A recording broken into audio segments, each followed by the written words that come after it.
सास पार्ट 2। अब तक आपने सुना कि कावेरी जी अपनी तीनों बेटियों ईशा, मोहिनी और सुहाना की शादी 3 घर जमाई लड़कों के साथ करवा देती है।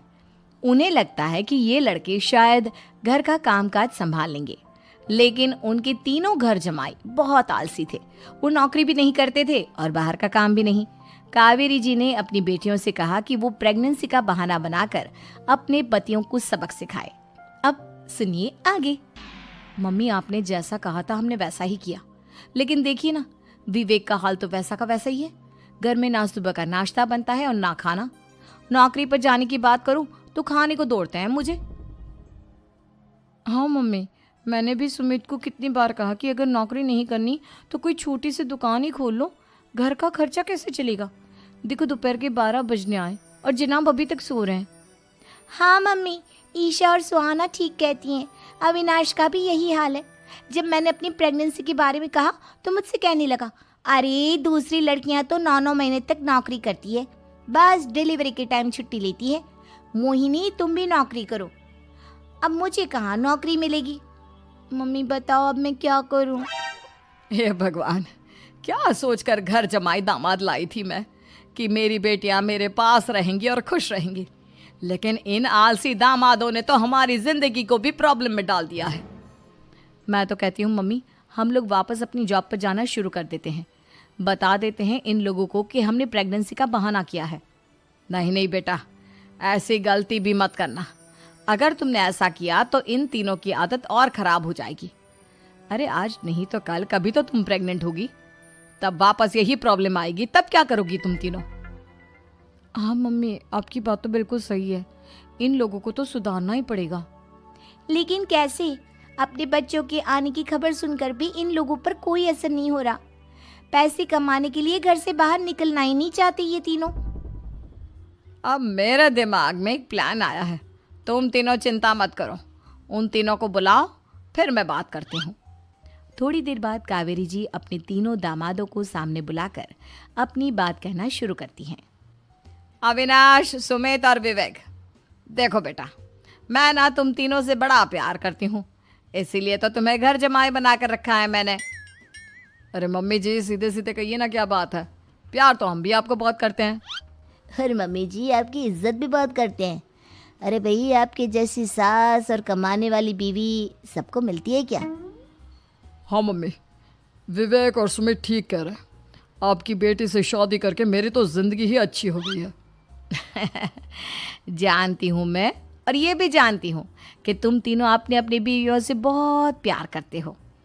बेटा, बात ऐसी है कि हमारे कुल गुरु ने कहा है कि प्रेग्नेंट होने के बाद मेरी तीनों बेटियां शुरू के 4 महीने हमारे गांव में जाकर रहेगी, जहां मेरे चाचा जी रहते हैं। अरे लेकिन क्यों मम्मी, गांव में जाकर रहने की क्या ज़रूरत है इन तीनों को? वो क्या है ना बेटा, हमारे परिवार को एक श्राप है। अगर मेरी बेटियों ने यहाँ पर बच्चा पैदा करने की कोशिश की तो उनके बच्चों को कुछ भी हो सकता है। इसलिए अब से लेकर 4 महीने पूरे होने तक इन्हें गांव वाले घर में रहना पड़ेगा। हाँ तो इसमें प्रॉब्लम क्या है मम्मी जी? हम भी वहाँ जाकर रहेंगे, पिकनिक मनाएंगे। अरे भाई, बीवी जहाँ हम भी वहाँ। हाँ यार, आइडिया तो बहुत अच्छा है। शहर की ज़िंदगी में रह रहकर परेशान हो चुके हैं, अब कुछ दिन गांव में बिताएंगे। तुम लोग समझने की कोशिश क्यों नहीं करते?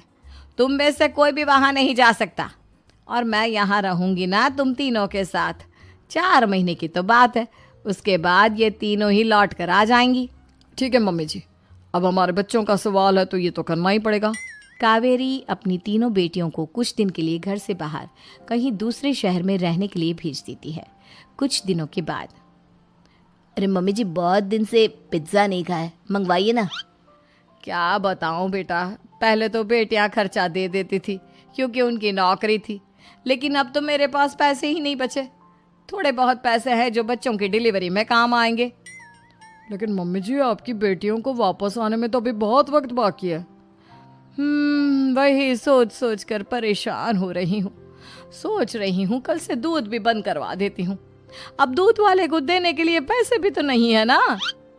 अरे नहीं नहीं मम्मी जी, अगर दूध भी बंद करवा दोगी तो मुझे चाय कहाँ से मिलेगी? और चाय के बिना मैं तो मर ही जाऊंगा। क्या करूं बेटा, इसके अलावा हमारे पास कोई ऑप्शन नहीं है। मेरे पास पैसे ही नहीं बचे। इस तरह कावेरी जी धीरे धीरे अपने तीनों दामादों को पैसे देना बंद कर देती हैं और घर में खाने पीने की चीजें लाना भी बंद कर देती है। अब वो तीनों बुरी तरह से परेशान होने लगे थे और इसलिए एक दिन तीनों प्लान करके घर से बाहर निकलते हैं और बाजार में जाने के बाद यार अच्छा खाना खाए हुए कितने दिन हो गए, पता नहीं कब अच्छा खाना मिलेगा। हमारी बीवियों के जाने के बाद तो हमारी हालत भिखारियों जैसी हो गई है यार। कुछ भी हो, मुझे तो आज पिज्ज़ा खाना ही खाना है।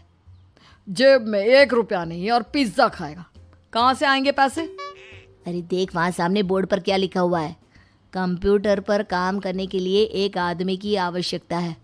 भाई मैं तो जा रहा हूँ, काम करूँगा और शाम तक पैसे लाकर आराम से पिज्ज़ा खाऊंगा। जा जा, तुझे कोई काम नहीं देने वाला, हम तो घर जा रहे हैं। चल भाई सुमित।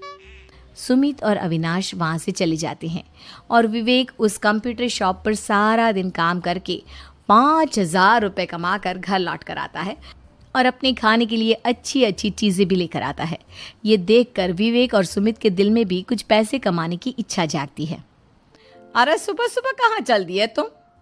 मम्मी जी एक बहुत अच्छी जगह मिली है, कंप्यूटर पर काम करने के 5,000 मिले थे कल मुझे। अगर रोज काम करूँगा तो पूरे 40,000 की तनख्वाह। अरे वाह, ये तो बहुत अच्छी बात है दामाद जी, आपको जाना ही चाहिए। सुमित और अविनाश विवेक को इस तरह तरक्की करते देखकर परेशान हो जाते हैं और वो दोनों भी काम की तलाश में निकल पड़ते हैं। धीरे धीरे उन दोनों को भी काम मिल जाता है। अब कावेरी के तीनों दामाद छोटी मोटी नौकरी करके अच्छा पैसा कमाने लगे थे। एक दिन कावेरी उन्हें अपने पास बुलाती है। अरे वाह, विवेक 40,000 कमा लेता है, अविनाश 60,000 और सुमित तुम भी 40,000 के आसपास कमा ही लेते हो। कुल मिलाकर तुम अच्छे खासे पैसे कमा रहे हो बेटा। हाँ मम्मी जी, बहुत मज़ा आता है जब महीने के एंड में मोटी रकम हाथ में आती है। पूछिए मत मम्मी जी, घर में रहकर रोटी बना बना कर औरतों जैसा महसूस होने लगा था मुझे तो। हाँ बेटा, तुम तीनों की बात तो बिल्कुल ठीक है और जानते हो अब तुम तीनों की पत्नियां भी वापस लौट कर आने वाली है। लेकिन मम्मी जी अभी तो उन्हें गए सिर्फ 2 महीने हुए हैं, आपने तो कहा था वो 4 महीने के बाद लौट कर आएंगी। ऐसा कुछ नहीं है बेटा, मैं सिर्फ तुम तीनों को सबक सिखाना चाहती थी कि आदमी घर में बैठकर बीवी की कमाई खाता हुआ अच्छा नहीं लगता। इस दुनिया में हर इंसान को मेहनत करनी चाहिए, काम करना चाहिए, चाहे वो औरत हो या आदमी, ताकि अपने परिवार को संभाल सके। कावेरी की बात सुनकर उन तीनों को अपनी गलती का एहसास होता है और कावेरी उन्हें सच बता देती है कि ईशा, सुहाना और मोहिनी शहर में ही कहीं दूसरी चैनल को सब्सक्राइब करिए, इससे भी अच्छा वीडियो दिखाएंगे। धन्यवाद।